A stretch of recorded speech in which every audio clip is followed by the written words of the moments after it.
Benvenuti in un nuovo episodio di Espresso Podcast. Angelo Pisani, uno se non il più noto degli avvocati campani napoletani, anche a livello nazionale, perché tu sei stato, sei forse conosciuto, la cosa più importante che hai fatto si può dire che con Maradona, sei stato l'avvocato di Maradona. No, sicuramente la cosa più importante che ho padroneggiato non è stata quella di Maradona, ma è stata quella di tantissime persone semplici, anziani, bambini, che veramente hanno, come Maradona, hanno avuto necessità di tutela in un mondo che purtroppo funziona al contrario. Quindi Maradona è stato uno dei miei amici, clienti, perseguitato, vittima di ingiustizie che ho avuto l'onore, il piacere e la fortuna di salvare da una persecuzione incredibile. Ma per me Maradona è come Gennaro Esposito, e sicuramente non sono il più famoso, non sono il più noto, sono uno dei tanti avvocati che fa l'avvocato con passione, con amore. Quando il tuo lavoro lo fai con passione, con amore, non è un lavoro, ma ecco, è un divertimento. Io possiamo dire che mi sacrifico, ma mi diverto anche molto a fare l'avvocato e a combattere, come dice Diego, a dribblare le ingiustizie. Che a proposito di Diego, ecco, parliamo di lui. Non so se avete letto le notizie proprio di come hanno gestito la situazione sua. Diego è stato ucciso. Ecco qua. È stato ucciso, a volte ecco, per uccidere una persona non c'è sempre bisogno di un killer. È stato ucciso dall'abbandono, dal disinteresse, secondo me anche da una strategia, perché Diego Armando Maradona per qualcuno, non per chi gli voleva bene, probabilmente vale più da morto che da vivo. Lui è morto perché non ha avuto cure, non ha avuto assistenza, non c'è stata un'organizzazione idonea a quelle che erano le sue patologie, gli anni, la sua struttura fisica in quel momento, anche post-operatoria. Era stato da poco operato al cervello, anziché trascorrere la convalescenza in una clinica, o almeno in una casa vera, attrezzata, con defibrillatore, con medici, assistenti che lo curavano minuto per minuto, che lo assistevano, è stato invece abbandonato in un tugurio dove anche il bagno era un bagno chimico, dove lui era da solo. Quindi Vabbè, chissà chi se ne doveva approfittare. Assurdo, proprio qualcuno che ha voluto fatto mangiare male, gli sono stati somministrati dei farmaci in maniera disordinata, quindi un cocktail di farmaci, è stato portato alla morte.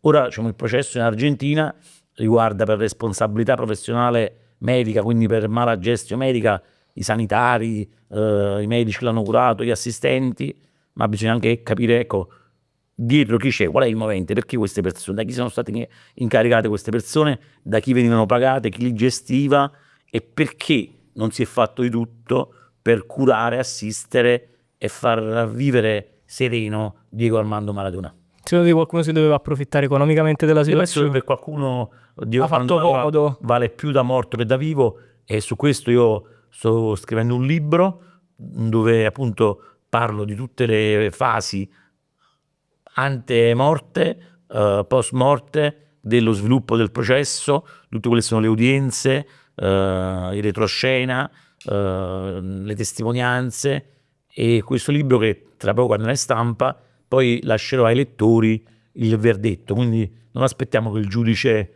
dia la sentenza, il giudice argentino, ma saranno poi i lettori, i tifosi, tutti coloro i quali vogliono bene a Maradona, che vogliono capire, che potranno esprimere il loro giudizio e la loro sentenza. Che a proposito di libro, tu qua oggi ce ne hai portato un altro. Questo è quello più recente, quello che è uscito più recentemente. Parlane un pochino, leggiamolo un attimo. Se questo è ancora un uomo. Sì, il libro, come potete vedere dal titolo, è Se questo è ancora un uomo. E noi viviamo ormai nell'anno 2025 e da diversi anni c'è una strategia, una certa mira politico, sociale, io dico anche affaristica, dove si tende a mettere al primo posto, e è bene che siano sempre al primo posto, le donne, ma da un punto di vista di contrapposizione all'uomo. Cioè si sta cercando in tutti i modi di creare una contrapposizione donna-uomo, e di dire che solo la donna subisce violenza, che solo le donne vengono uccise, da qui il femminicidio, e tutto questo avviene per colpa del genere maschile degli uomini, del cosiddetto patriarcato, che sono quelle frasi fatte che servono, vengono strumentalizzate, vengono utilizzate, sfruttate in maniera sempre negativa da chi invece ha altri interessi, perché poi dovremmo vedere anche quanti sono i fondi, i finanziamenti pubblici, i progetti che si fanno solo e unicamente per la tutela delle donne, solo e unicamente per fare pubblicità e demagogia sulla difesa delle donne contro gli uomini e sulle donne vittime degli uomini. Allora io ho deciso di scriverlo in un libro in modo che rimanga, ecco, una testimonianza, così come per il processo e la verità su Diego Armando Maradona, un libro che tutti quanti possono leggere, perché c'è bisogno di una rivoluzione culturale, premesso che le donne vanno sempre difese. Io nella mia vita, nella mia carriera professionale, ho sempre difeso e difenderò sempre tutte le donne. Ho iniziato appunto con le bambine di Caivano, la piccola Fortuna Loffredo, le bambine abusate a Caivano, quindi so che cosa vuol dire abuso sulla donna, abuso su una bambina, violenza, le ho toccate con mano, sono dei crimini orribili, dei crimini che prevedono la massima pena possibile. Ben venga l'ergastolo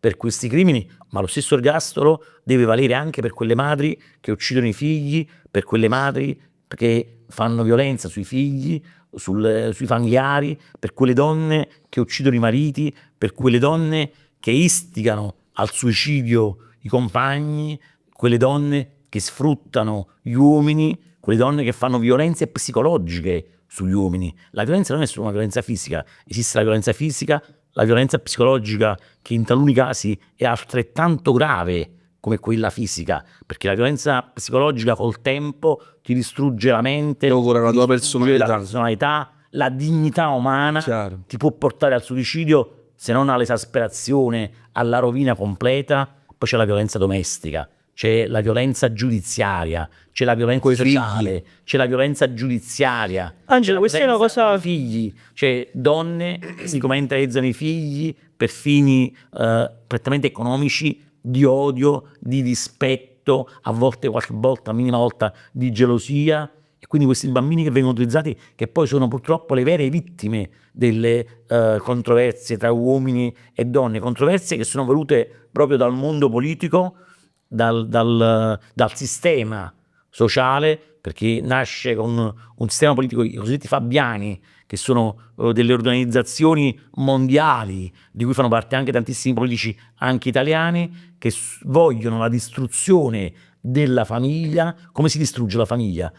Puntando sull'obiettivo uomo, quindi rovinando la figura dell'uomo, mettendo in contrapposizione uomo e donna, in modo che nel caos, nella solitudine, poi ognuno possa essere gestito meglio dal sistema. Un po' che si è fatto per il Covid, no? Creare una grande confusione, Sì, disorganizzazione, confusione, riuscire a gestire, a sfruttare e a manipolare più facilmente. Quindi noi questo dobbiamo combattere. No, ma poi... E in questo libro io dico questo: come esiste la violenza sulle donne e va combattuta, cioè lo Stato deve mettere in campo tutti i metodi possibili per tutelare le donne, allo stesso modo bisogna tutelare anche gli uomini, perché poi diciamo gli uomini che appaiono, diciamo, più forti, dico appaiono perché non lo sono, la storia ci ha ingannato, perlomeno nella mia famiglia, ma in tante famiglie normali, il sesso debole non è la donna, il sesso debole purtroppo è l'uomo perché non denuncia, perché è convinto di essere superiore, perché è convinto qualche volta di essere più forte fisicamente,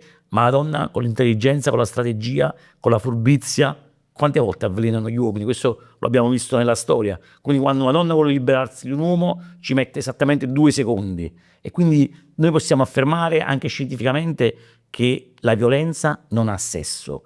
Ci sono criminali uomini, ci sono criminali donne. Esatto, questi sono esseri umani che vanno sempre tutelati. Questo discorso è sicuramente molto particolare, perché aspetta un attimo, è importante dire questo, cioè ovviamente diciamo anche noi la nostra, perché sì, voi sapete, mi fa piacere, io per esempio, più giovani di me cosa pensano di questo fenomeno, che anche i ragazzi oggi hanno paura di uscire con delle ragazze, perché la ragazza va molto spesso indottrinata anche da mamma o da una mamma che non è una vera mamma, con il fidanzatino adolescente o ventenne si comporta in maniera così subdola da terrorizzarlo, tant'è vero che oggi vediamo che i ragazzi, come tanti uomini, hanno paura o stanno attenti nell'uscire con una ragazza, e quindi quell'amore, quella spontaneità, quella felicità che uno si aspetta in certi momenti, oggi non c'è più.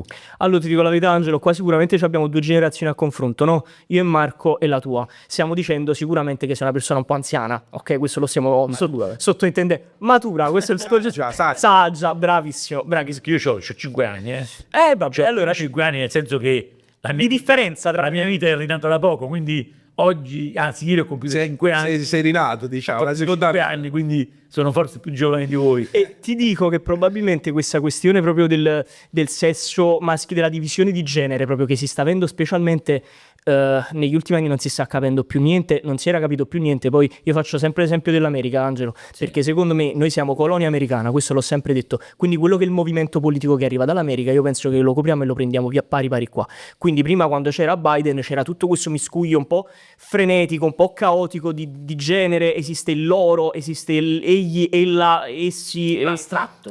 Esatto, non esiste nulla di concreto. E io sono dati i valori, le tradizioni. E io ti dico la verità, io sotto questo punto di vista mi schiero molto di più dalla parte di Trump, che dice: signori, esistono due generi, maschio e femmina. Io sono una persona molto più scientifica, cinica, pragmatica. Perciò ti dico una cosa, quando tu anche prima hai affermato secondo me non è vero che l'uomo è più debole della donna, io invece ti dico un'altra cosa. Ti dico che secondo me è molto importante riconoscere da una parte e dall'altra che sicuramente per questioni genetiche, per questioni, l'uomo è molto più forte, l'uomo è sicuramente geneticamente più forte, scientificamente più forte della donna, di conseguenza io ti dico che è così, la situazione è questa, adesso evolviamoci e capiamo come andare avanti, e andare avanti non vuol dire, secondo me, Ricordiamo anche la storia, Davide e Golia. Cioè, a volte la fisicità, l'essere grandi, e sono quelle percentuali bassissime, non vuol dire essere più intelligenti. assolutamente no, quindi si può ferire anche con la mente, assolutamente no. Non fermarsi alle apparenze, e non bisogna pensare che poiché l'uomo è più grande e più forte può subordinare o sottomettere la donna. E questo non lo abbiamo assolutamente detto. Perché oggi 11 uomini su 10 hanno paura delle donne, e questo è un fenomeno gravissimo. Questo secondo me è Dico che oggi l'uomo, oggi probabilmente voi mi riterrete un visionario, ma tra qualche anno l'uomo sarà la donna di 60 anni fa. Noi dobbiamo applaudire alle donne per i successi, per le affermazioni, per il progresso, per la conquista dei diritti che hanno avuto. Oggi le donne comandano ovunque, dalla politica il alla progresso significa delle repressioni, l'altro. quindi le donne, ma l'uomo, cioè il cerchio si sta quasi girando su se stesso, c'è un capovolgimento, e quindi se l'uomo diventa la donna di 60 anni fa vuol dire che la società ne avrà un danno incredibile. E quando parlo di società vuol dire le nuove generazioni, perché dei figli che non hanno come dei riferimenti il padre e la madre sono dei figli che sono dei ragazzi un domani traumatizzati, e quindi non saranno degli uomini o delle donne normali. Sai cos'è, Angelo? Io non voglio fare distinzioni di sesso per quanto riguarda l'imponenza fisica, la forza fisica. Quello magari facciamolo nello sport. Questo sto dicendo. Cioè, per me non ci deve essere ipocrisia da una parte e dall'altra. E non ci deve essere né competizione né contrapposizione. Esattamente. Gli estremi, questi delle femministe, sono sbagliatissimi, tendono solo a rovinare e a cancellare il concetto di famiglia, di unione, di amore, a arricchire quelli che sono i sistemi che vogliono tutto questo caos sociale. E soprattutto noi dobbiamo dire che la violenza non ha sesso, che si devono rispettare le persone umane, non ci devono essere pregiudizi e discriminazioni, soprattutto nel campo sociale, nelle famiglie, tra uomini e donne, ma anche nella giustizia. Non è possibile che un uomo arriva in tribunale e ahimè è già condannato. Se io difendo una donna sono 100.000 volte avvantaggiato rispetto all'altro avvocato che difende l'uomo, perché l'uomo esatto, queste sono le cose. Ma anche di pregiudizi e discriminazioni che non devono esistere. Quindi anche la legge deve essere uguale per tutti. Purtroppo vediamo che oltre il 50% delle denunce che le donne ormai fanno agli uomini sono false, vengono archiviate, in danno anche di quelle donne che veramente subiscono violenze. Questo è successo a quel professore Questo succede a tutti. No, hai letto quella notizia? Adesso quel professore in quella scuola del nord, non mi ricordo bene la notizia, però è stato di recente assolto dalle accuse. Questo poveraccio ha fatto non so quanti anni di galera perché era stato accusato da 3 studentesse. L'hai sentita la notizia? Che lo sentite, ma purtroppo succede tutto. Oggi la donna sa benissimo che va dai carabinieri, va dalla polizia, oppure grida. E adesso è uscito che queste 3 ragazze avevano accusato di molestia il professore chiedere a qualcuno solo perché avevano ritirato il telefono, non perché erano state non perché fossero venute vere. Secondo me il dispetto della donna. Però ecco, la donna implicitamente magari Però questa è cattiveria, questa è violenza, non è solo un semplice Sì, dispetto, sì. perché rovinare la vita di un uomo, di un padre, non è un dispetto, è violenza. Questa è proprio è terrorismo. non solo è un'arma pericolosa. Un'arma pericolosissima. Perché se un uomo o una donna sa che in tribunale vieni vista già diversamente soltanto per il tuo sesso, diventa pericoloso perché poi la puoi usare come un'arma. C'è una prova provata, ma vi sembra normale? Perciò ci vorrebbe solo coerenza. Le separazioni giudiziali e purtroppo anche in quelle consensuali. La donna viene avvantaggiata. No, dico, in tutte le separazioni giudiziali e in moltissime separazioni anche consensuali ci sono sempre delle denunce penali. C'è ormai la separazione e il divorzio, che sono delle procedure che dovrebbero svolgersi nel tribunale civile davanti al giudice civile. C'è sempre un allegato, un appendice alla forza perché è brutale. Ci sono le denunce penali che, guarda caso, fanno andare in discesa per la donna il procedimento civile. E attenzione, questo ve lo sta dicendo un avvocato e non è che ve lo sta dicendo. No, ma io poi una cosa che vorrei dire, perché vi vedo belli, tutti e due belli carichi oggi, è che secondo me il punto chiave del discorso l'hai detto tu all'inizio, cioè il fatto che oggi sembra quasi che vogliano inimicizzare uomini e donne, perché una volta si va a strumentalizzare la violenza, ecco, questa è la parola chiave, la strumentalizzazione. Io da ragazzo, tu hai detto noi siamo ragazzi, siamo più giovani, abbiamo la nostra esperienza. Io quello che vedo, ecco, c'è pure Mario prima il discorso... Sono 5 anni, assolutamente. Vediamolo. Come ha detto Mario, sempre il discorso dell'America di Biden, eccetera. Quello che a me fa rabbia è che è palese, è sotto gli occhi di tutti, che ci sono delle estremizzazioni, delle strumentalizzazioni che creano caos, odio reciproco e una divisione tra fazioni, che poi prima devono essere bianchi e neri, poi tedeschi e ebrei, poi uomini e donne, poi gay e trans. A me quello mi fa rabbia, che la gente, e qua purtroppo magari noi popolo dovremmo essere un po' più consapevoli, magari figure come te ci possono anche permettere di illuminare la mente. Ma lui è un drogato, gli avvocati lo sappiamo che sono tutti drogati e cocainomani, drogati e... No, gli avvocati sono tutti drogati, gli avvocati e i medici sono tutti drogati, tutti drogati. Però, Questo lo dice sai chi lo dice? Chi? Lo dice una donna.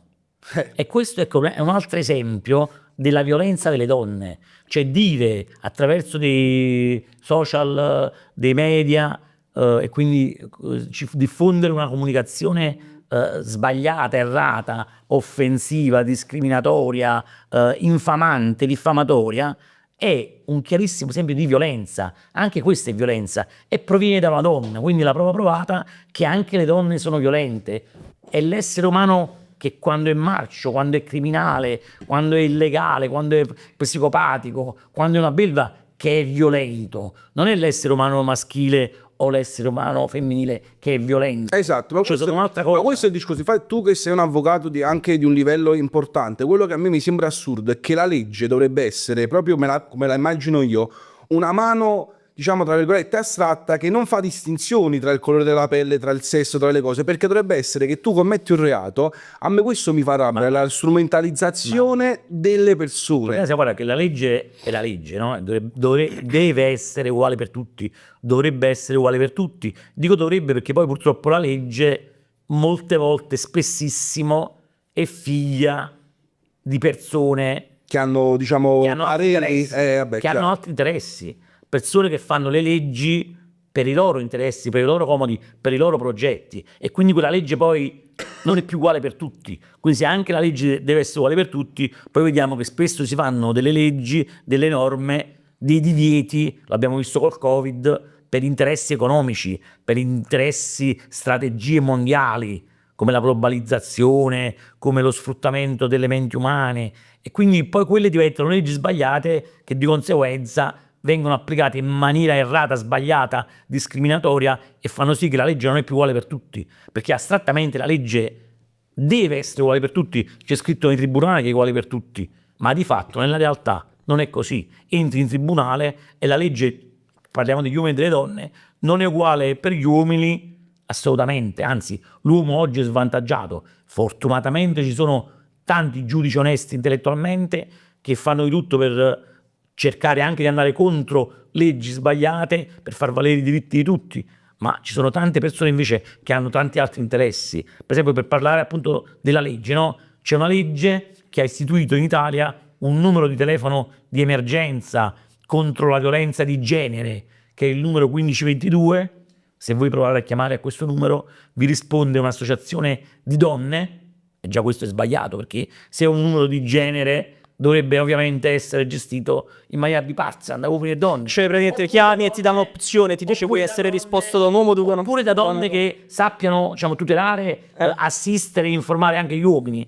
Invece queste donne, se chiamano un uomo, dicono che loro non sono attrezzate, non sono preparate a dare risposte agli uomini, anche perché questa stessa legge non prevede che ci siano anche centri antiviolenza per gli uomini maltrattati, ma in Italia ci sono centri antiviolenza solo per le donne maltrattate. Pensate che l'INPS dà un assegno, un indennizzo solo alle donne vittime di violenza.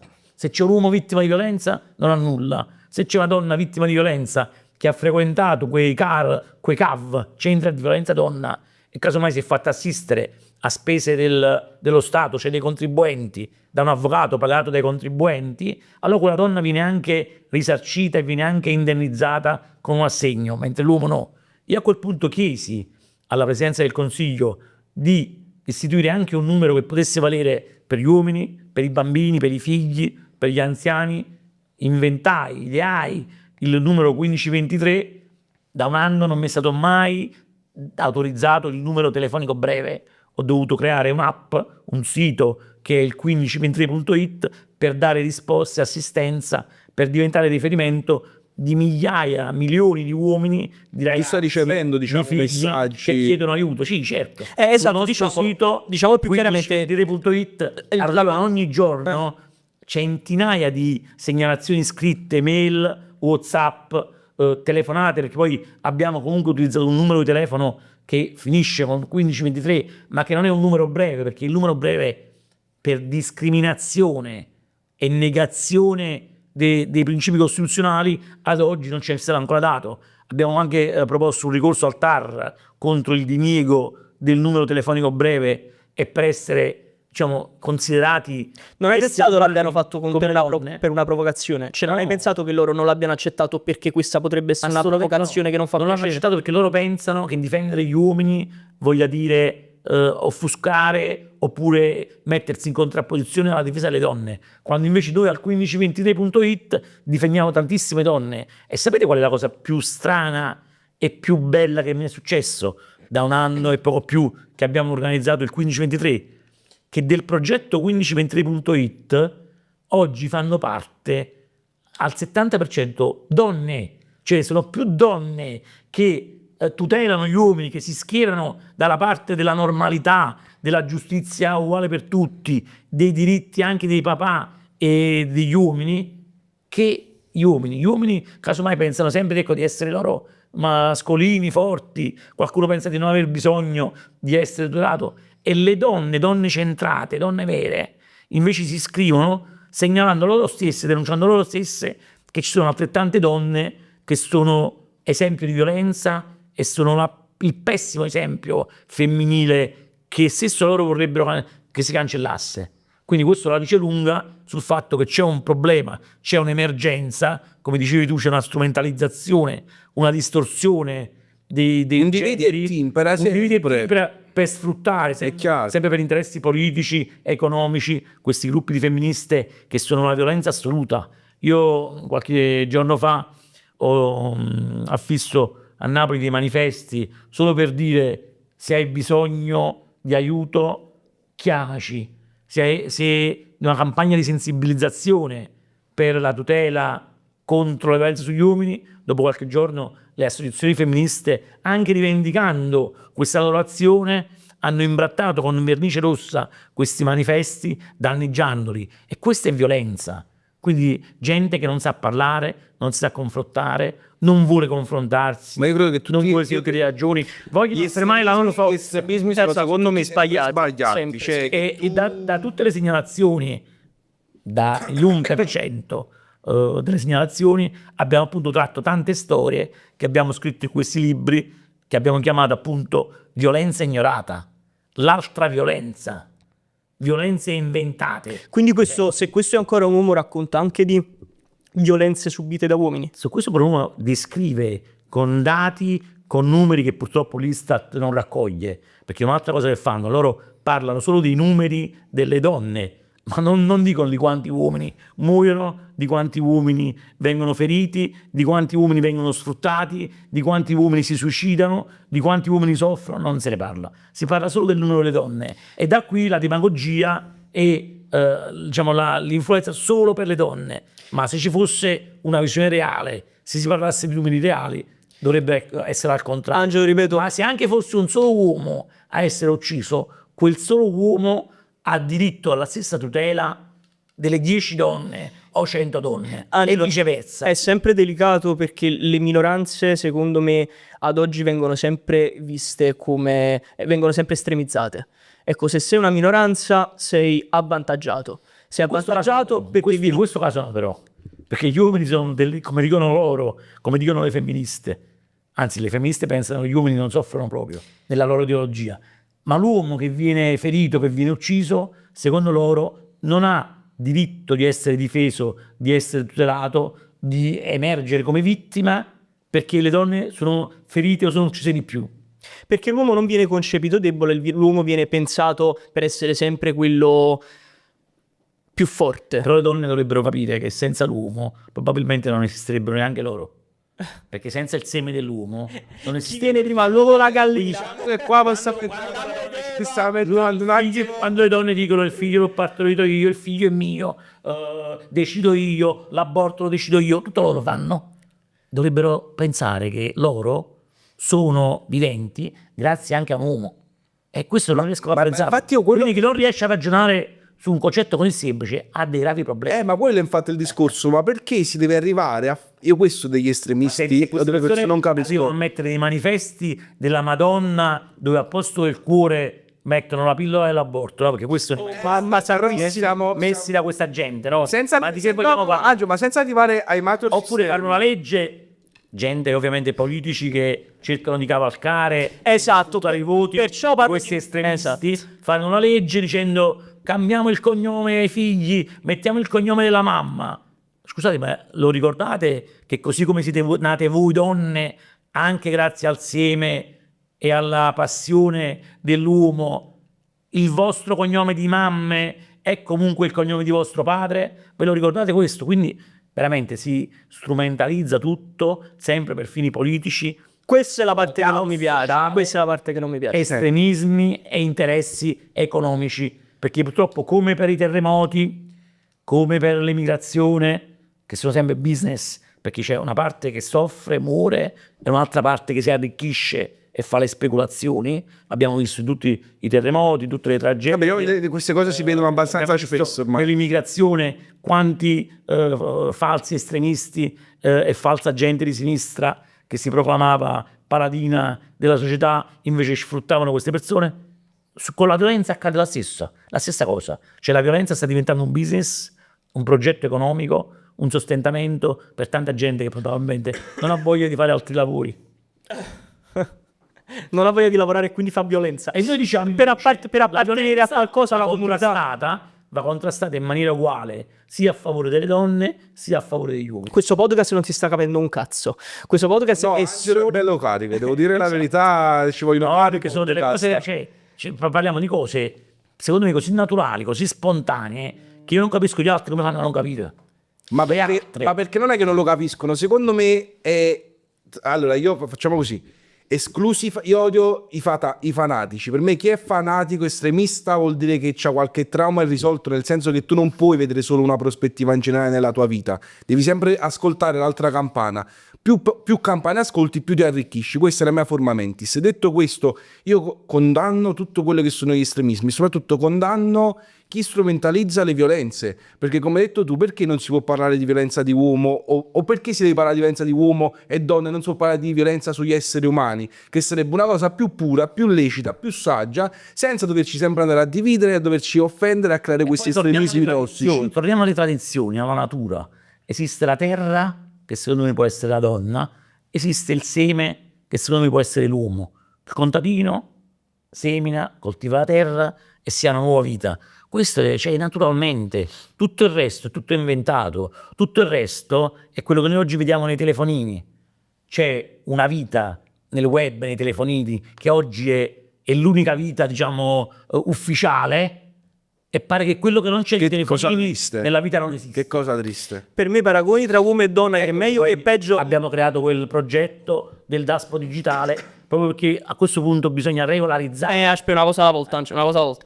Perciò per me queste differenze di genere non devono esistere, non esistono. Semplicemente per me l'una non può vivere senza l'altra e viceversa, capito? Quindi dovrebbe essere la violenza, come dicevi tu prima, che ho subito io ultimamente, tra le tante che ho subito da donne che purtroppo secondo me sono più violente degli uomini in alcuni casi, l'ho subita proprio da una TikToker, Rita De Crescenzo, che nel rispondere a una mia richiesta di giustizia per l'eliminazione di una diffamazione globale. Attenzione Angelo, perché questo nome è un po' come Voldemort qua, cioè cerchiamo di non farlo perché vogliamo portare avanti una Napoli pulita, però parliamo di questa persona.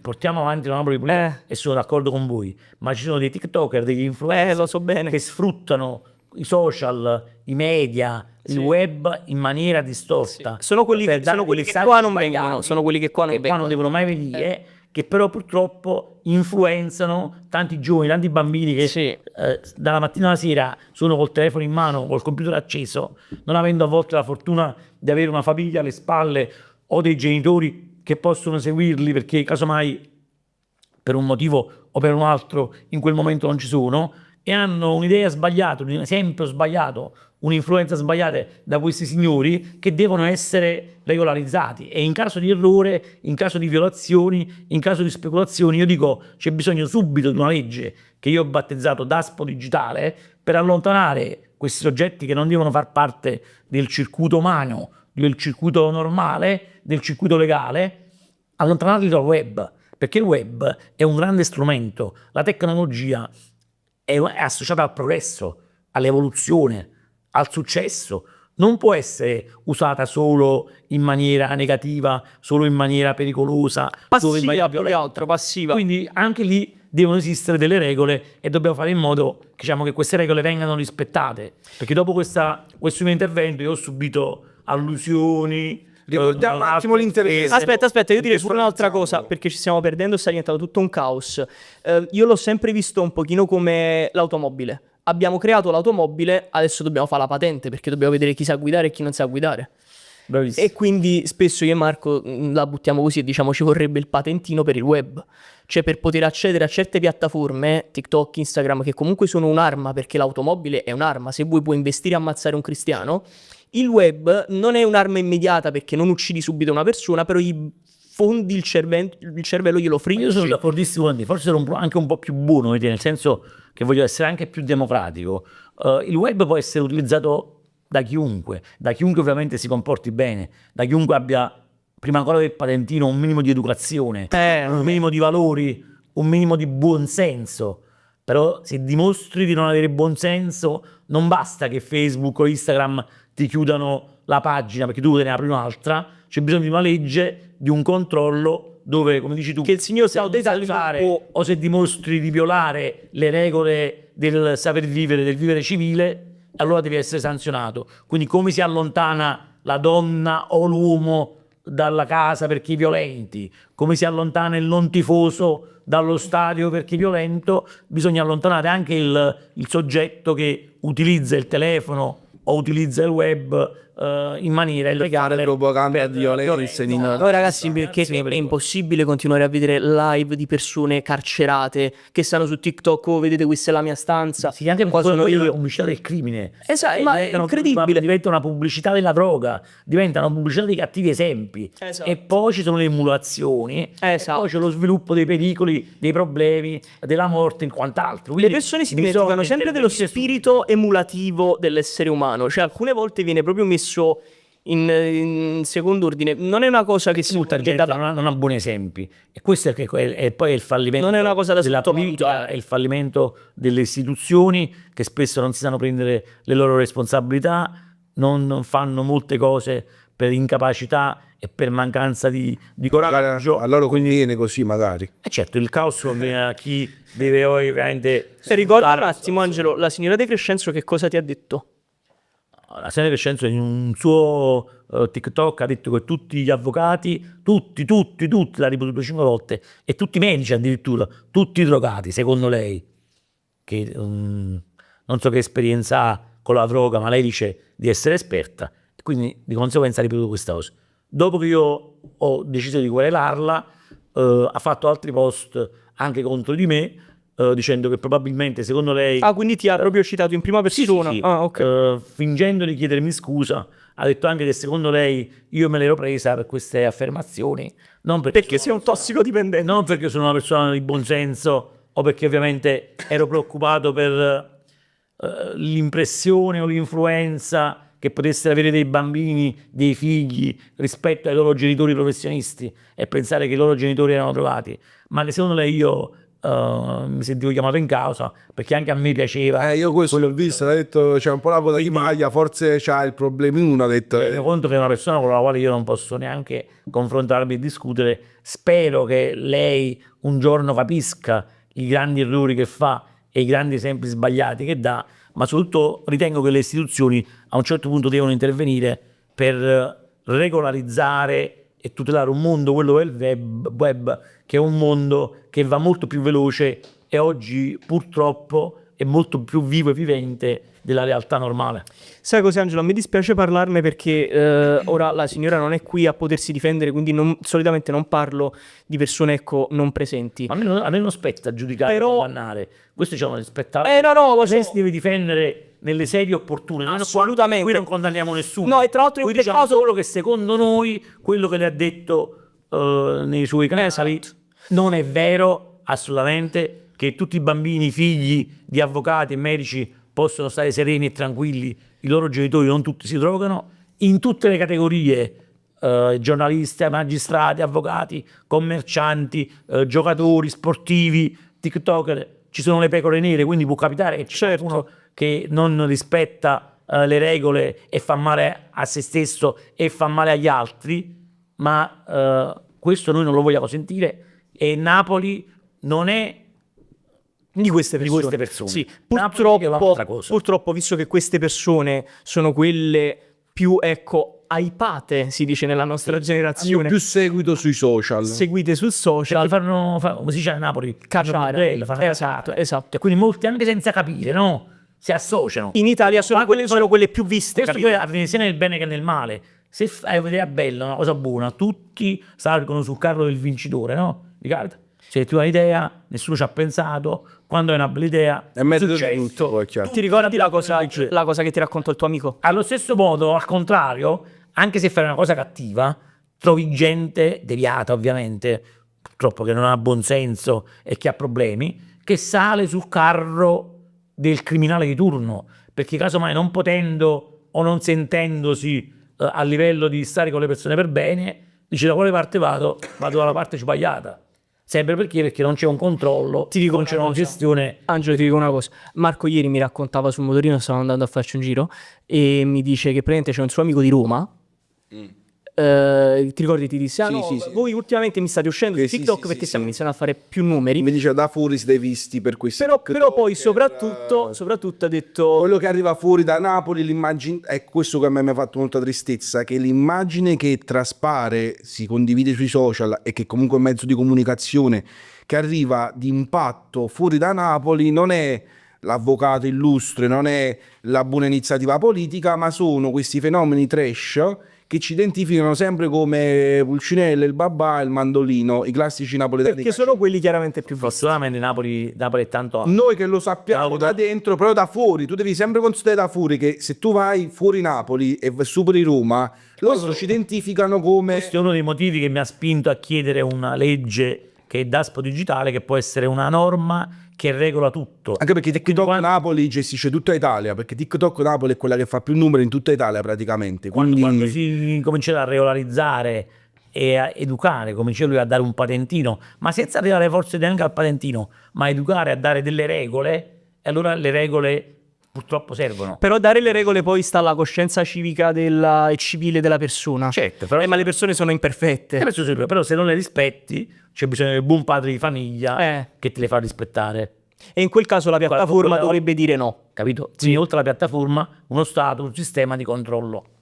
Nessuna censura, ma controllo, educazione, posso dire una cosa, rispetto per le persone. cioè, io vedo per esempio a me escono sui social tranquillamente senza che io faccia ricerche particolari video di violenze, sparatorie, ma cose, immagini molto crude. Io credo che Ma del resto, prima ancora dei social, purtroppo con Gomorra, io ho fatto il presidente del municipio di Scampia quando addirittura si girava e si preparava. C'è troppe cose da dire. Gomorra, C'è troppe cose da raccontare. Gomorra e gli altre fiction sulla criminalità e sulla violenza. E già all'epoca dissi, guardate che questi esempi negativi, questo marketing del male, sarà uno dei peggiori... ma al di fuori di questo, diciamo, testamenti che state dando per il futuro. Tant'è vero che oggi i ragazzi con la barbetta, con le pistole, con i coltelli si attengono, si vedono in Gomorra, si identificano in scene che vedono in televisione e che pensano essere quasi istituzionalizzate. E io ho provato a dire... È il male assoluto. Io in un podcast ho provato a dire questa cosa ad una persona e mi ha detto non è colpa di Gomorra, è colpa di tu invece non è genitore che sei a casa e non insegni al figlio. È anche colpa di Gomorra, è anche colpa dello Stato. Spirito di come emulazione, io sono del d'accordo. genitore. Sono d'accordo. Ci sono grandi responsabilità di tutti, in primis di chi ha guadagnato milioni, miliardi di euro con queste fiction senza investire neanche il 10% in iniziative sociali, di cultura, di assistenza, di educazione, perché quando si semina la terra poi si deve anche coltivare. Sento parlare e non coltivi, parlare di persone che dicono l'arte non ha colpe, no? Per me non è vero che l'arte non ha non colpe. è vero l'arte. Assolutamente. Ci sono artisti pazzi, Lui per esempio è uno di quelli che dice che l'arte non ha colpe. no, io quello che dico è diverso il mio discorso. Se riusciamo a come dire l'uomo non ha colpa. No, oggi è impossibile. Oggi è impossibile. diamoci tutti un attimo una calmata e facciamo ordine più che altro la gente che ci ascolta, se no non capiscono nulla, giustamente. Scendiamo le due cose. Noi stiamo parlando dei social. Il social è un mare misto di tutto. Tu domani ti puoi svegliare e mettere la foto in costume, puoi mettere la foto con la pistola, puoi mettere la foto che stai pippando. Lì, secondo me, è sbagliato, perché lì tu stai mettendo in mano a un bambino di 10 anni, di 12 anni, un cellulare in mano, ok? E noi lo vediamo. Ieri ho visto quella scena che abbiamo visto lì sotto la piazza Municipio, un bambino di 4 anni che scrollava internet mentre la mamma guidava. E tu puoi trovare qualsiasi cosa. È chiaro che nella coscienza di un bambino di 8, 9, 10 anni, vedere due persone che si sparano, si picchiano a mandellate, non è l'immagine che io vorrei che mio figlio vedesse. Ma non è la realtà, non è la realtà. L'arte, purtroppo, per fortuna, da Scarface a, non lo so, alle canzoni, diciamo, rap o ai film di Gomorra, secondo me sono delle idee di marketing che uno si mette là, Io investe. penso sia così, che l'arte è un po' come la cucina, no? Anche saper cucinare è un'arte, ma se tu nella pentola ci metti il veleno anziché metterci il sale o lo zucchero, È una tua intenzione. quella è una pietanza velenosa. Ho capito, Quindi però anche nell'arte ci vuole buonsenso, che poi ci sia stravaganza, che poi ci sia evoluzione. diciamo che fa tutta la violenza che vediamo tutta la violenza che c'è nel mondo, l'arte è la minor parte, però. Il male e il Cioè, tu apri il bene. telegiornale oggi, c'è Il solo male e il violenza. bene sono due facce della medaglia. Esistono ovunque. Esistono nella mia casa, nella tua casa, nell'arte, nella giustizia, in mezzo alla strada, nel web. Quindi il male e il bene esistono. Ora sta al sistema, che cioè abbiamo una Costituzione, no? Altrimenti sarebbe utile avere una Costituzione, delle leggi, quant'altro, uno scheletro, un'impalcatura. Bisogna ovviamente regolarizzare tutto questo. Se tutto questo non avviene, se c'è chi pensa solo ai propri interessi, che siano politici, economici, personali, egoismi, follie, e allora poi Ma secondo te, secondo te che sei una persona molto forte in questo, diciamo, ambiente giuridico, secondo te nella tua esperienza di vita la legge oggi ha perso potere come impatto sociale proprio? secondo me la giustizia purtroppo non esiste, perché la giustizia è fatta dagli uomini e gli uomini secondo me non possono giudicare, cioè forse solo Dio può giudicare, la giustizia divina, cioè nessun uomo può giudicare realmente un altro dal punto di vista proprio morale, perché ogni uomo, tutti possiamo sbagliare, anche un giudice può sbagliare, anche un avvocato può sbagliare, quindi la vera giustizia è la giustizia divina, che spesso si dice col tempo, la verità. Quante volte vediamo processi finiti con sentenze che poi dopo 20 anni si riaprono, si capovolgono, e di persone assolte che risultano innocenti, o persone condannate tipo Maradona, perseguitato per 25 anni, ritenuto dalla giustizia, quale non lo so, dalla società, una società diciamo distorta e distratta, colpevole, evasore fiscale, criminale. Poi invece sapere, grazie a tante battaglie mie personali, che non è mai stato un evasore fiscale. Quindi se questa è la giustizia, vi devo dire che la giustizia non esiste. Però ci sono tantissimi uomini e donne, giudici, che fanno il proprio dovere e che cercano di far affermare e far rispettare le leggi, così come tanti avvocati e tanti giuristi, e ci sono altri invece che distrattamente o per incapacità o per errori non lo fanno. Quindi la legge è uguale per tutti, ma dobbiamo essere sempre attenti affinché sia applicata in maniera uguale per tutti, e soprattutto tra donne e uomini non devono esistere delle disparità, dei pregiudizi, delle discriminazioni, perché anche donne e uomo sono le stesse facce di un'unica medaglia. Se si crea contrapposizione c'è il caos, se queste due facce non vanno in contrapposizione ma sono anche alternate l'una rispetto all'altra, ma unite, avremo una vita un po' più serena. Prima parlavi, è venuto in mente un discorso che io e Marco abbiamo avuto a pranzo con due persone della tua età, si può dire. 5 anni. 5-6 anni. 5-6 anni, esatto. Persone un po' più mature. E Contestualizzale bene. contestualizzale bene. Borghesia, persone comunque Medio-alta borghesia, persone colte, persone che hanno studiato, persone che comunque sono influenti nella società, no? Che hanno un ruolo importante. E ti dico che, parlando ma seriamente a tavola, ci è stato detto: no ragazzi, ma secondo noi il Rita De Crescenzo sarebbe un grande sindaco per Napoli.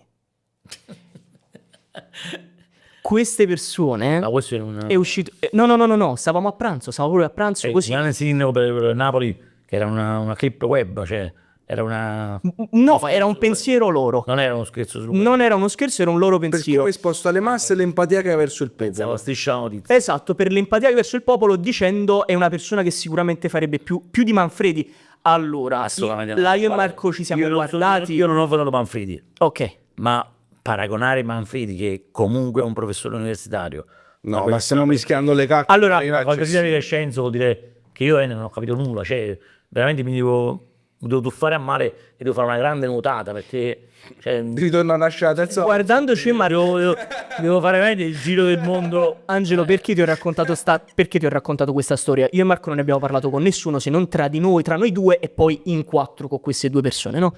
E questo ci dicevamo in Marco: com'è possibile che 2 persone di una certa cultura, borghesia e soprattutto di una certa età, Probabilmente scherzavano e volevano vedere la vostra reazione. io ti dico che erano molto serie, perché poi abbiamo fatto un discorso, provocare.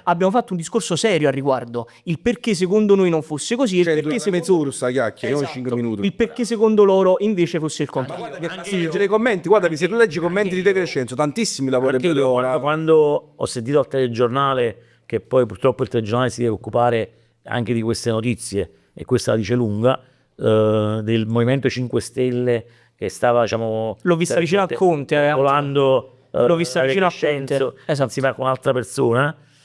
Qualcuno mi ha detto: in Italia tutto è possibile, è stata eletta Cicciolina all'epoca. Va bene, Poi ti dicevo, ok. potrebbe essere eletta Considerando, diciamo, la storia della nostra. Esatto. questo paese. In democrazia tutto è possibile, però vuol dire che c'è un problema grave.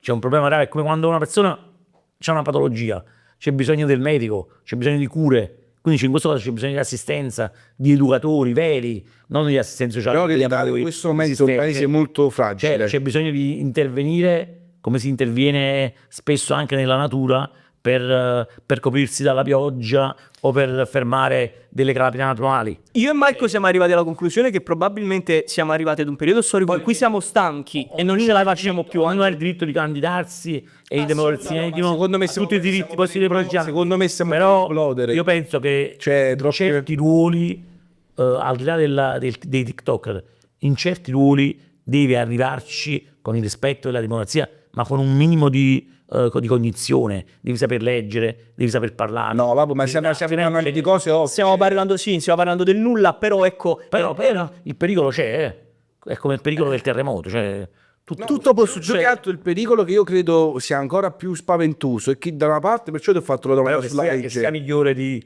Manfredi, questo Il no. pericolo è che delle persone adulte con una certa cultura anche scolastica ti dicano una cosa del Ma io genere, penso che sono... vuol dire che sei stanco. No, appunto, quelle persone che hanno perso la speranza, che hanno perso la speranza. È il discorso, C'è gente che non ha più che ti speranza. facevi sulla legge, è proprio questo, che secondo me la gente oggi, non sto scherzando, tra terremoti, pandemie, Ma- guerra mondiale, la gente oggi è talmente disperata che È dice rassegnata, è la rassegnazione. Rassegnazione, esatto. Sono queste A rassegnazioni. volte può capitare anche a me, a volte io Cioè, non è più vedo speranze, e non è più subisco delle alternative. ingiustizie, ho subito delle violenze, a volte diciamo stai però poi fortunatamente fino ad oggi poi Ti rialzi. addormenti, ti rialzi e quella è la grande forza. A me Maradona mi ha insegnato questo, tutti lo criticavano, quando iniziai a difendere Maradona addirittura pensavano che ero tutti quanti, dicevano che ero un pazzo, che difendevo Maradona, che era un criminale, che era un drogato, quant'altro. Maradona invece è l'esempio ed è il messaggio per tutti del bene che vince sul male, di una persona che spesso è caduta, ha avuto a che fare con i criminali, ha avuto a che fare con la droga, che, ripetiamolo sempre, è una patologia, è una malattia, non è un lusso, non è nessuna medaglia da esporre, è una malattia che è uguale alla morte, perché si muore dentro, si muore nella personalità, nella dignità, quando ci si droga. Ebbene Maradona però ogni qualvolta ha toccato e ha fatto male a se stesso, si è sempre rialzato. Quindi anche di questo esempio negativo noi dobbiamo guardare il bene che vince sul male. Però questa rassegnazione, ecco, è di un singolo, ok? E secondo me una persona da sola ha più possibilità di rialzarsi di una popolazione che è rassegnata. Perché se siamo 2 milioni di persone che sono stanche, se si alzano pochi in piedi, Questo però poi dipende, Poco fai. dalle istituzioni, dipende dalla esatto. televisione, Esatto. dipende dalle immagini, dipende dalla comunicazione.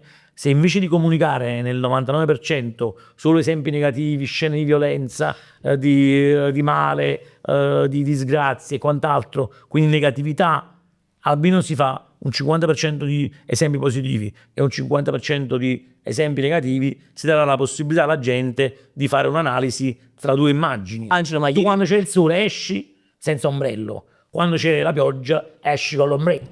ti ripeto, qua ci fanno vedere solo che chiova. Qua piove sempre, quindi c'è una grande e responsabilità. lo vedi nelle Questo lo persone. vogliamo nella demagogia e nella speculazione che si fa nella contrapposizione uomo-donne, le vediamo nello sport con gli imbrogli che fanno anche nel calcio, sempre per interessi economici, dove si mortificano e si violentano i valori sportivi, lo vediamo nella giustizia, lo vediamo nella comunicazione, nel web. Quindi questo è il problema. Allora, a me dispiace aver tirato in ballo anche personalmente la signora De Crescenzo. Ripeto, mi dispiace perché non si può difendere e soprattutto non si può difendere e mi dispiace che non si potrà mai difendere qua davanti, capito? Questo voglio arrivare adesso. E che qua davanti non si potrà mai Noi ci difendere. siamo solo difesi.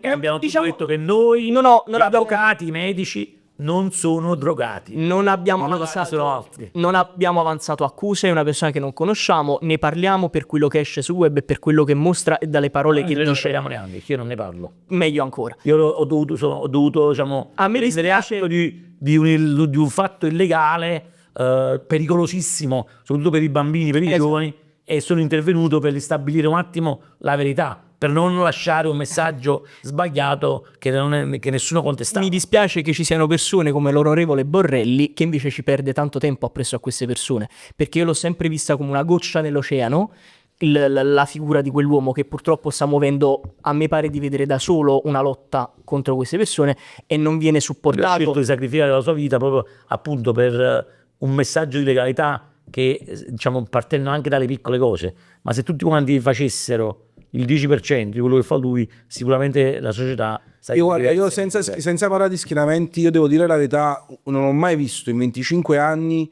un politico, comunque che sta al Parlamento, quindi potrebbe tranquillamente fare una bella vita, lo sappiamo, che scende ragazzi in strada e raccoglie e fa lui in primis la pulizia, cioè che raccoglie le carte da terra. Però c'è sempre il commento di qualcuno che dice però ne raccogli solo una volta al mese, ma perché? Anche perché tu con le tue tasse paghi e finanzi Un servizio. sia il politico, il parlamentare o il consigliere regionale che la sera se ne va al ristorante con le sue amiche, con i suoi amici, oppure se ne va a divertirsi, sia invece quello che va per strada a verificare se si rispettano le regole. Quelli li paghiamo noi. È meglio pagare gente che almeno cerca di tutelare. Io credo che la gente abbia paura di troppa rigidità della legge oggi, almeno in questa città. Cioè, Ma in un periodo in cui di rigidità ce n'è zero, stiamo dall'estremo opposto, stiamo andando. cioè, Capito? che cosa ti piace di no, più? no. Preferisci vivere in un mondo civile, pulito ed educato, oppure preferisci vivere nel caos totale? Perché la gente scende il caos? Dipende dalla cultura, dalla cultura forse, forse. dagli esempi che hai. Angelo, ieri, ripeto, stando sul motorino, io e Marco abbiamo visto una città in caos, nel caos più totale. Oggi anche c'è anche un caos diverso, oggi c'è un caos di speranza, di passione, di aspettativa. A proposito, diciamolo, noi stiamo registrando questa puntata ad oggi, il giorno, la vigilia. La vigilia del Non è il di Affre, è il giorno prima. piano. No, ma non solo, io vedo io vedo tanti pazzi in giro che già sventolano questo 4 sulla bandiera. Però guarda, posso dirti una cosa? Cioè, non è sicuro, Per signori. scaramanzia non si fa. Per scaramanzia non si fa. Ma è ovunque questo qua. Però il non rassegnarsi a essere sempre perdenti, a dover perdere e a voler credere di vincere, a tifare per la vittoria, a essere un po' euforici è anche bello. Quindi quello è un cocktail tra scaramanzia e euforia. Te la metto così, la partita si gioca venerdì sera. Questo episodio domani sera. Questo episodio esce o stasera, giovedì, o domani ad ora di pranzo. Come prevedi la giornata di domani alle 11 e mezza? Dove sarai? Che stai facendo? Prima di tutto dobbiamo dire che io sono impegnato in questa domanda che mi avete fatto, perché da una parte sto preparando un esposto contro uno degli ultimi scandali e a mio avviso irregolarità che ci sono state proprio nella negazione del rigore a Napoli nella partita Parma-Napoli. Ti sei reso proprio la briga di Parma di fare questo e poi però sono sicuro invece, quindi voglio che la giustizia vinca, spero sportivamente da tifoso che vinca anche il Napoli e sono sicuro che da domani inizierà un'altra festa che deve essere una festa che fa sì che anche i cittadini, anche i napoletani, la gente del meridione, sempre discriminati e sempre diciamo ritenuti inferiori, possono sempre vivere a testa alta, così come ci ha insegnato Diego Armando Maradona. Dobbiamo sapere essere sicuri e fieri di essere napoletani, camminare a testa alta perché possiamo competere con chiunque. Quindi forza Napoli e benvenuto scudetto. Il Napoli può vincere, ma può anche perdere. Io sono positivo. Ok.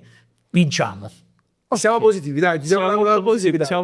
Io ragazzi chiuderei con una frase: speriamo che un giorno i napoletani faranno del bene alla città quanto tifano per la squadra. Sì, infatti questo è un ottimo auspicio. Dobbiamo tifare per la nostra città così come tifiamo per la nostra squadra. Anche perché noi stiamo notando che grazie alla squadra questa città sta vivendo degli afflussi economici incredibili. Grazie a Maradona, sport, grazie allo Zure, grazie allo sport. Diciamo che lo sport, io questa volte sono dei volani di sviluppo. Angelo, io questa è una cosa bellissima ma anche molto triste. Quindi valori, arte, sport, cultura sono gli ingredienti che possono veramente farci conoscere nel mondo per quelli che siamo e quello che abbiamo nel DNA e quello che la natura ci ha donato. Quindi ragazzi, potrebbe non essere solo lo sport, questo però sta a noi. Vabbè, noi ringraziamo Forza Napoli. Ringraziamo Angelo per essere stato qui. Grazie Angelo. Grazie a voi. Grazie avvocato. Grazie.